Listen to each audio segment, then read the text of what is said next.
오늘은 창세기 12장 1절부터 9절까지 말씀을 통해서 부르심받은 성도의 삶, 부르심받은 성도의 삶이란 제목으로 하나님 말씀을 증거하겠습니다.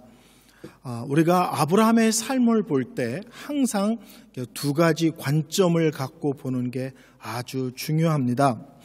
첫째는 아브라함은 그냥 아브라함의 삶으로 끝나지 않고 그 아브라함의 자손으로서 먼 훗날 예수 그리스도께서 이 땅에 오신다는 사실입니다.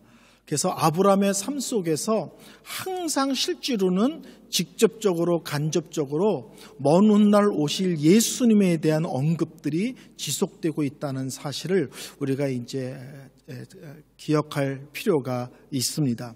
두 번째는 아브라함의 삶 속에서 또 하나 기록할 것은 하나님께서 한 명의 성도를 어떤 식으로 하나님의 은혜 가운데 역사하셔서 그 사람을 참 믿음의 조상, 아름다운 믿음의 사람으로 영적으로 끌어올리느냐 하는 문제입니다.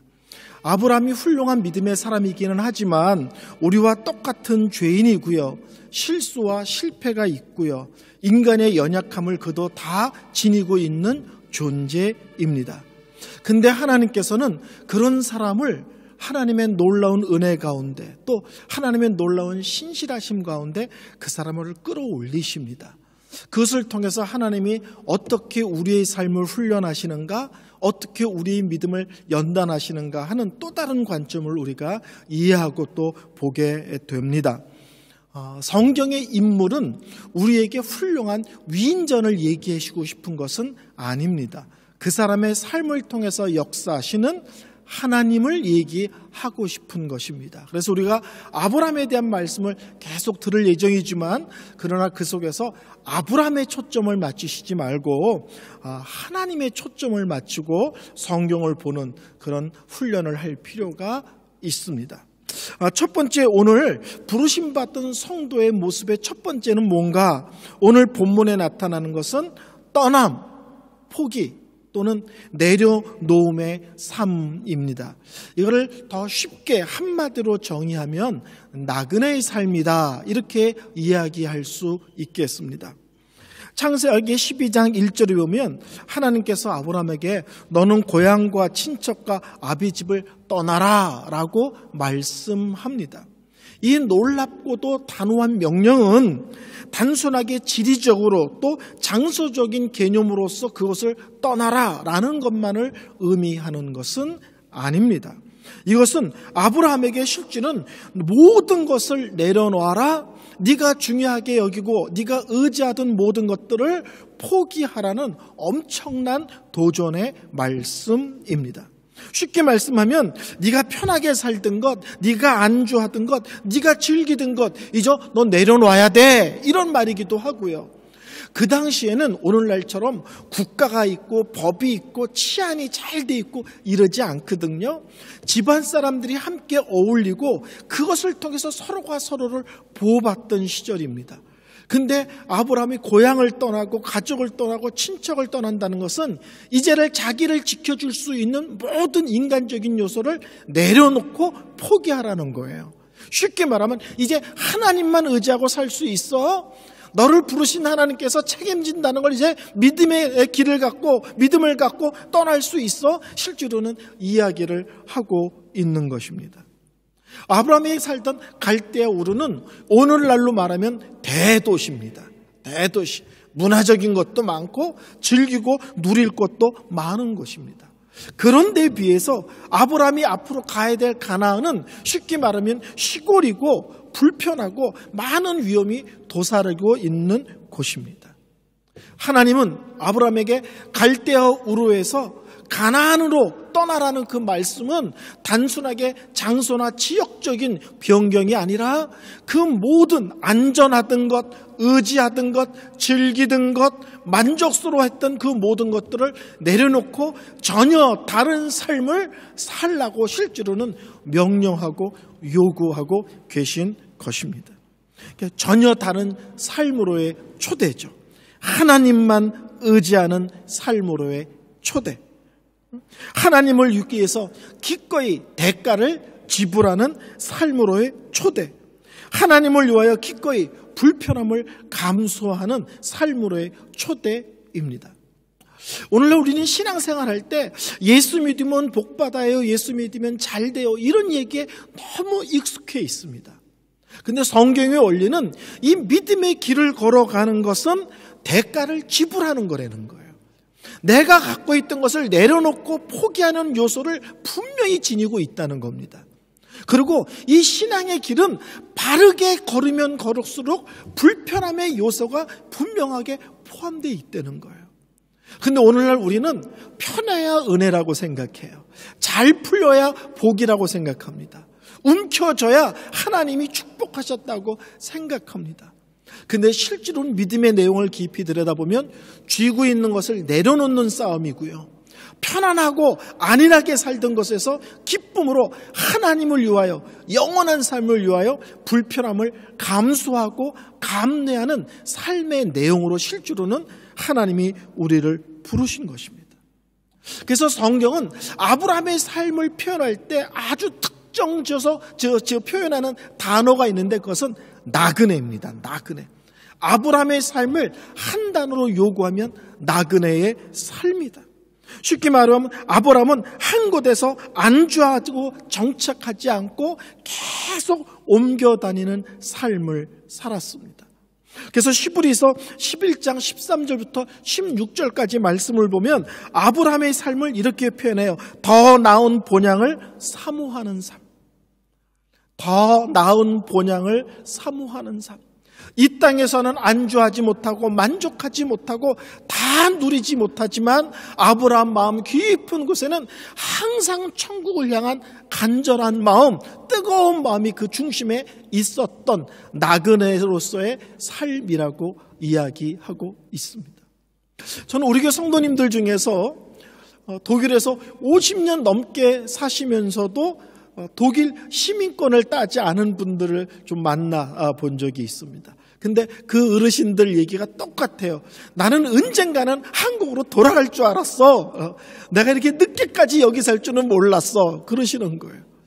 독일에 살면서 독일에서 직장 생활을 하고 독일에서 아기를 낳고 아이들을 키우면서도 항상 나는 언제나 한국으로 돌아갈 거야. 이 생각을 하고 계셨던 분들이 의외로 우리 교회 성도들 중에서 많으시더라고요. 이제는 이미 늦었지만요. 그렇죠? 이 아브라함의 마음이 그렇다는 거예요. 하나님께서 이 땅에서 좋은 것, 복된 것, 어느 땐 많이 주기도 하셨습니다.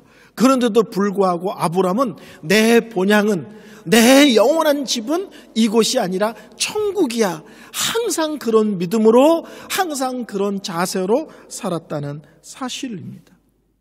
이것은요, 우리가 이 땅에 사는 동안 평생 싸워야 될 싸움입니다. 힘들 때만 천국을 생각하는 것이 아니라 좋고 아름답고 복된 것이 이 땅에 있을지라도 우리 마음은 항상 믿음의 초점은 내 영원한 본향 천국이 있네. 그것이 영원한 내 집이네. 이 의식은 항상 우리 믿음 중심에 자리 잡아야 합니다.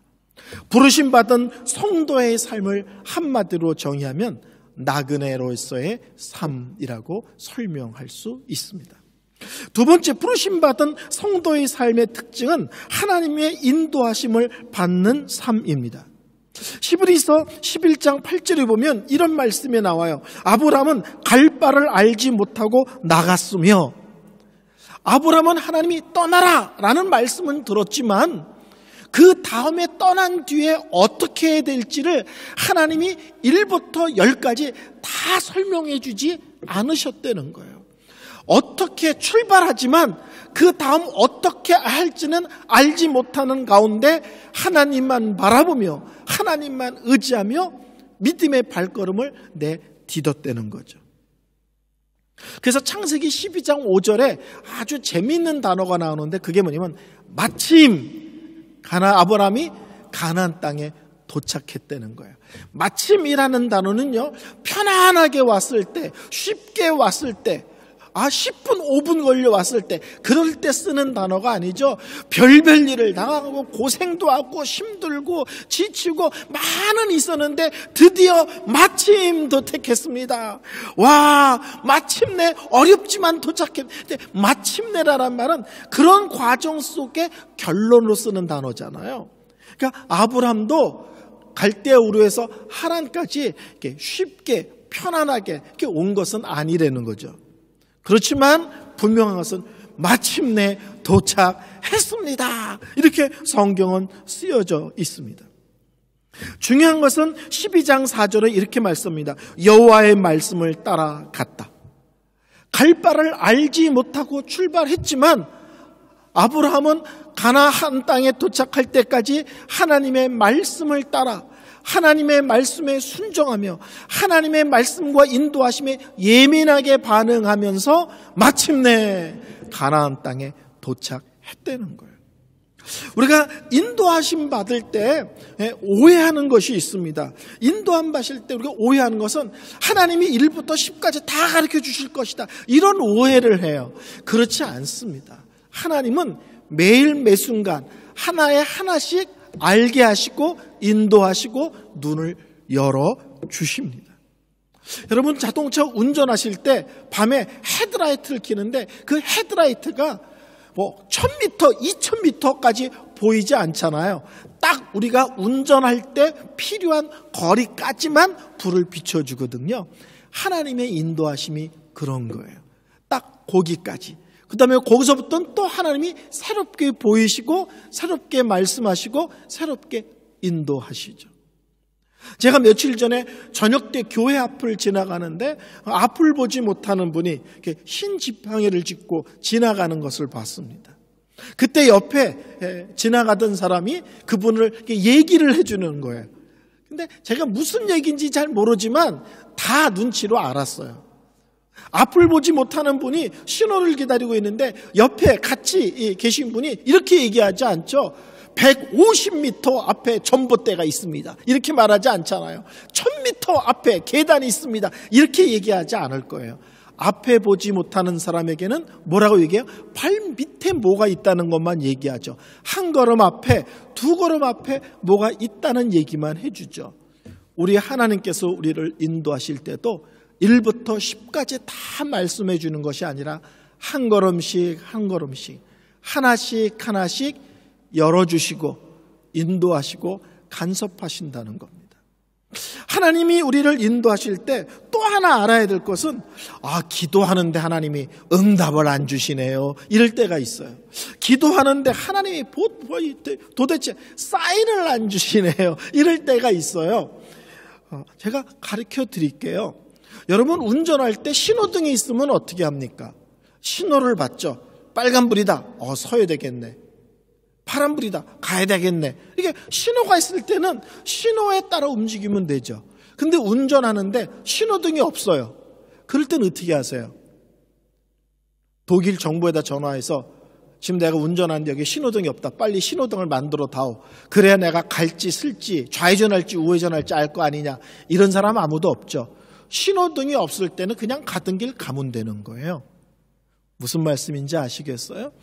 내가 기도하는데 하나님께서 특별한 말씀이나 특별한 사인을 주시지 않을 때는 현재 내가 하던 것을 그냥 하시면 되는 거예요. 하나님, 나 여기 있어야 됩니까? 떠나야 됩니까? 아무리 기도해도 하나님이 사인을 안 주세요. 그러면 사인을 안 주시면 그냥 있던 데 있으시면 됩니다. 하나님, 지금 내가 걸어가는데요, 좌회전할까요? 우회전할까요? 사인을 안 주시죠? 그러면 빨리 사인을 달라고, 좌회전이에요, 우회전이에요, 하나님께 다구치지 마시고 그냥 걷던 길 직진하시면 됩니다. 하나님의 구체적인 사인이 있을 때는 사인을 따라 순종하면 되고요, 사인이 없을 때는 내가 있던 자리 그냥 있으시면 되고 하던 일 그냥 하시면 되고 걷던 길 그대로 걸으시면 됩니다. 하나님은 우리를 인도하십니다. 하나님은 우리를 부르시고 믿음의 길을 걸어가면서 우리를 다양하게 인도하십니다. 그러나 1부터 10까지 다 말씀하지 않는다. 하나님이 분명하게 말씀하지 않았을 때는 현재 하는 것을 그냥 하면 된다. 이걸 꼭 기억하시기 바랍니다. 근데 우리 믿음의 성도들이, 선배들이 항상 마음에 새겼던 말씀이 하나 있는데 그걸 우리도 새길 필요가 있습니다. 그것은 뭐냐면 우리 믿음의 선배들은 어떤 일이 있어도 말씀보다 성령보다 앞서지 말자. 우리 선배들이 이런 말을 참 많이 했고 그런 믿음의 정신으로 살았습니다. 어떤 일이 있어도 말씀보다 앞서지 말자, 성령보다 앞서지 말자. 우리의 신앙삶이 항상 말씀의 원리를 따라가는가? 나의 삶이 항상 성령께서 인도하심과 간섭하심에 대한 예민함, 또 언제나 순종하려는 자세로 마음을 열어놓고 살아가는 그 삶의 자세를 절대 놓치시면 안 됩니다. 재밌는 것은 아브라함이 하나님의 명령을 받고 떠나죠. 그리고 마침내 가나안 땅에 도착합니다. 믿음의 길은 이런 것입니다. 하나님의 명령하시면 예 하고 순종하시고요. 그 과정에서 많은 어려움이 있지만 중요한 것은 이겁니다.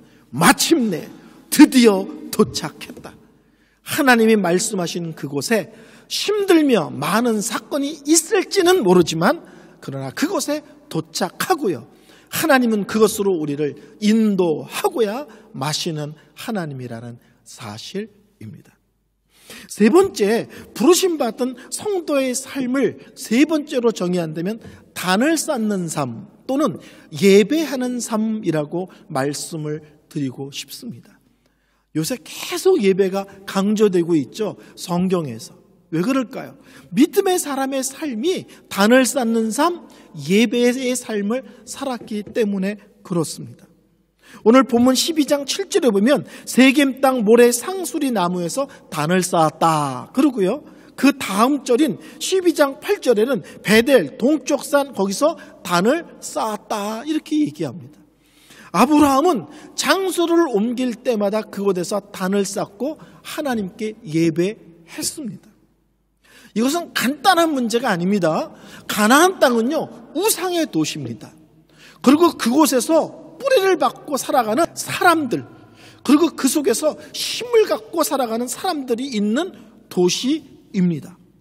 근데 그런 곳에서, 그리고 그런 사람 앞에서 단을 쌓고 예배한다는 것은 그 사람들 앞에서 나 하나님 믿는 사람이야를 고백하는 거고요.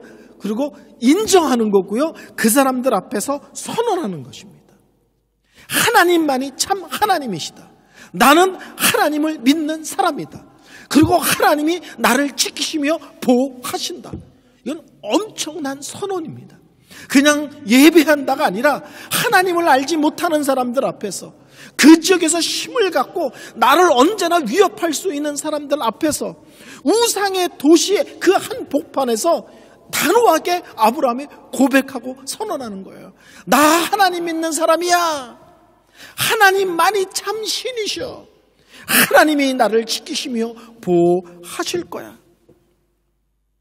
예수를 믿는다는 것은요, 실제로는 예배 드린다는 것이고요. 그것은 주일날 모여서 함께 예배 드리는 것을 의미하기도 하지만 내가 어느 곳에 있든지 이런 예배적인 자세로 삶을 살아내고 고백하고 드러내는 것을 포함하기도 합니다. 옛날 가수 중에 김수희라는 가수가 있어요. 혹시 아세요? 그 가수가 에모라는 노래를 불러서 아주 히트를 쳤는데 그 노래 가사에 이런 제목이 있어요. 그대 앞에만 서면 나는 왜 작아지는가. 제가 노래 안 불러도 무슨 노래인지 아시겠죠? 나는 왜 그대 앞에만 서면 나는 왜 작아지는가. 신앙생활 잘한다는 분이 교회 바깥에서 집안 좋은 사람만 만나면 다 오므라드는 사람들이 있어요. 나보다 좋은 학교 나온 사람들만 보면 그냥 맥을 못 추는 사람들이 있어요. 나보다 좋은 직장, 좋은 옷, 좋은 집에 산다 그러면은 다 쪼그라드는 사람들이 있습니다. 예수를 믿는 것은 그런 것이 아닙니다. 그런 것이 나에게 충분히 그리고 넘치지 않을지라도 세상 한복판에서 하나님을 믿지 않는 사람들에게 내 인생의 최고의 자랑은 하나님이야 알고요. 내 인생의 참 기쁨과 만족도 하나님이야를 고백하고 선언하는 것이 우리 성도의 삶입니다. 그래서 저는 예수를 믿는 것은 뭐냐면 하나님의 자녀로서 세상 한복판에서 담대함과 당당함을 갖고 살아가는 것이 성도의 삶이라고 언제나 믿습니다. 교회에서 찬양 뜨겁게 하고 기도 뜨겁게 하고 설교 때 아멘만 크게 하는 것이 아니라 하나님을 믿지 않는 사람들 앞에서 하나님의 하나님 되심, 그리고 하나님 안에서 내가 그분의 사랑받는 특별한 자녀라는 이유 하나만으로 언제나 담대하고 당당하게 살아가는 것, 이것이 실제로는 부르심받은 성도의 아름다운 모습입니다. 우상의 도시 가나안에서 아브라함은 자기가 장소를 옮길 때마다 단을 쌓고 하나님께 예배합니다. 단순하게 예배했다가 아니라 그것을 통해서 나는 하나님을 믿는다, 나는 하나님께만 예배한다, 그리고 오직 하나님만 참 신이다라를 실제는 고백하고 선언하고 주위 있는 모든 사람들에게 드러내 보이는 것입니다. 저는 우리 교회 성도들의 삶의 모습들이 이런 모습이기를 원하고요, 어느 곳에 있든지 이런 예배적인 삶을 살아내기를 소원합니다. 설교를 결론 내리겠습니다.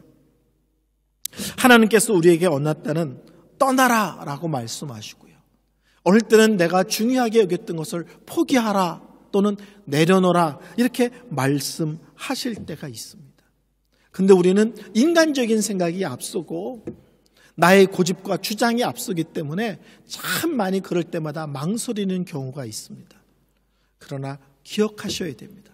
하나님이 떠나라 하시면 그때부터는 머물면 그것은 더 이상 나에게 기쁨의 자리가 아닙니다. 하나님이 내려놔라 그러는데 움켜쥐면 그때부터 내가 움켜쥐고 있는 것은 더 이상 나에게 참 기쁨을 주지 못합니다. 떠나라 할 때 떠나는 것이 참 기쁨이고요, 포기하라 그럴 때 포기해야 참 기쁨이 우리에게 있습니다. 신앙은 어떤 면에서는 순종하기 위해서 믿음의 모험, 믿음의 도전을 감행하는 것입니다. 아브라함처럼 순종을 위해서 기꺼이 믿음의 모험과 도전을 감행하는 것입니다. 그리고 그렇게 믿음의 도전을 감당하는 자에게 주시는 기쁨이 따로 있고요, 만족이 따로 있고요, 행복이 따로 있다고 믿습니다. 오늘 창세기 12장을 앞부분을 보면 하나님께서 아브라함에게 복 얘기를 참 많이 하십니다. 복 얘기를. 그래서 우리는 딱 이거를 하나님께서 아브라함을 이제부터 잘 먹고 잘 살게 하시려나 보다, 이런 식으로 복을 이해할 때가 참 많습니다. 근데 하나님께서 아브라함에게 복 얘기하실 때 참 재밌어요. 내가 너를 복 줄 거야, 그래서 네가 잘 먹고 잘 살 거야, 이렇게 말씀하지 않고 그로 말미암아 천하 만민이 복을 얻을 거야. 너에게 복을 주는 것은 너 잘 먹고 잘 살게 하기 위한 것이 아니라 천하 만민이 너 때문에 복을 받는 인생을 살도록 하게 하기 위해서 너에게 복을 주는 거야. 우리가 생각하는 복과 좀 다르죠. 나는 움켜쥐고 쌓아놓고 내가 큰 소리치며 살아가는 게 복인데, 하나님은 나로 말미암아 다른 사람이 복이 되게 하는 것이 진짜 복이라는 거예요. 근데 여기서 말하는 복은요, 실제로는 예수를 얘기하는 겁니다. 창세기 3장부터 11장까지 죄 얘기가 계속 얘기되잖아요. 아담과 하와가 선악과를 따먹는 문제, 그 다음에 가인과 아벨 형제 사이의 살인인 문제, 노아 때문에 온갖 세상이 엉망되는데 노아 시대에, 그 다음에 바벨탑 문제, 계속 죄 문제가 나오거든요. 죄 문제와 함께 나오는 게 하나님의 심판과 저주예요. 3장부터 계속 죄 문제를 다루면서 계속하는 게 죄 문제, 심판, 저주, 이 얘기를 계속하고 있어요. 근데 12장에 갑자기 복 얘기를 하는 것은 죄와 심판과 그 하나님의 저주 속에 있는데 잘 먹고 잘 살아, 그 얘기가 아니라 죄와 심판과 지옥을 털어버릴 수 있는 길이 있어, 답이 있어, 그게 복이야. 그게 뭐예요? 예수예요. 그러니까 아브라함 얘기를 할 때는 아브라함의 삶이라는 것, 아브라함의 신앙이라는 것도 우리가 관점 가져야 되지만, 아브라함을 통해서 하나님은 이제부터 구체적으로 예수님에 대한 얘기를 반복적으로 우리에게 해주고 계시다는 것입니다. 이 땅에서 잘 먹고 잘 살든 뭐 하든 그 모든 사람은 죄 속에 사는 것이고요. 그 반대는 복 속에서 사는 것인데 그것은 예수 그리스도를 믿음으로 죄로부터의 구원 그리고 죄로부터의 자유함을 이야기하고 있는 것입니다. 어쨌든 성경은 얘기합니다. 아브라함에게 너는 복의 근원이 될 거야. 근데 그 뜻은 너만 잘 먹고 잘 산다는 것이 아니라 너를 통해서 모든 민족이 잘 먹고 잘 사는 거야. 그것은 궁극적으로 예수를 얘기하기도 하지만 또 하나는 우리의 삶의 모습이 하나님이 우리에게 무엇을 주셨든지 그것은 나 혼자 먹고 누리라고 주신 것이 아니라 나누고 베풀고 함께 그 일에 참여시키기 위해서 주신 복입니다. 여러분에게 하나님께서 또 다른 어떤 복을 주셨든지 그것은 움켜쥐는 복이 아니라 나눔의 복이라는 것도 함께 기억하십시오. 하나님께서 우리를 부르십니다. 하나는 예수를 믿게 하기 위한 거고요. 하나는 그리스도 안에서의 풍성함을 누리고 맛보게 하기 위한 겁니다. 근데 그것이 무엇이든지 나만의 것이 아니라 나를 통해 다른 사람들이 나를 통해 함께 누리며 그 일에 참여케 하는 부르심으로 우리가 부르심을 받은 거고요. 그게 우리의 또 다른 큰 복입니다. 기도하겠습니다. 하나님 아버지, 부르심받은 성도의 삶을 아브라함이라는 참 믿음의 사람의 삶을 통해서 확인시켜 주시고 또 보여주심을 감사드립니다. 저희들이 예수 그리스도 안에서의 삶을 그냥 예수만 믿으면 됐지 하는 것으로 만족하며 적당하게 살아가는 저희들이 되어지지 않기를 소원합니다. 저희들이 하나님께서 부르셨다는 사실 때문에 영원한 천국을 의식하며 나그네의 삶을 살고 날마다 크고 작은 일 속에 하나님의 인도와 간섭하심을 받고 살고 더 나아가서 우리에게 주신 복을 함께 나누며 베푸는 삶으로의 초대라는 사실을 놓치지 않게 하여 주옵소서. 이번 한 주도 이 세상 한복판에서 믿음의 사람으로서 영적 자부심을 갖고 분명하고 확실한 삶을 살아내는 저희들이 되어지게 하여 주옵소서. 오늘도 성도들이 하나님 앞에 귀한 헌금을 드렸습니다. 바친 손길들 우리 하나님 기억하시고 이 땅에서의 삶이 힘들고 어렵지만 주께서 함께 하시며 주께서 간섭하시며 또 주께서 주시는 때를 따라 돕는 놀라운 은혜 가운데 넉넉히 이기고 승리하는 삶이 되게 하여 주옵소서. 지금은 우리 주 예수 그리스도의 은혜와 하나님의 사랑과 성령의 교통하심이 여기 모인 모든 주의 백성들 머리 위에 지금부터 영원토록 함께 하실지어다. 아멘.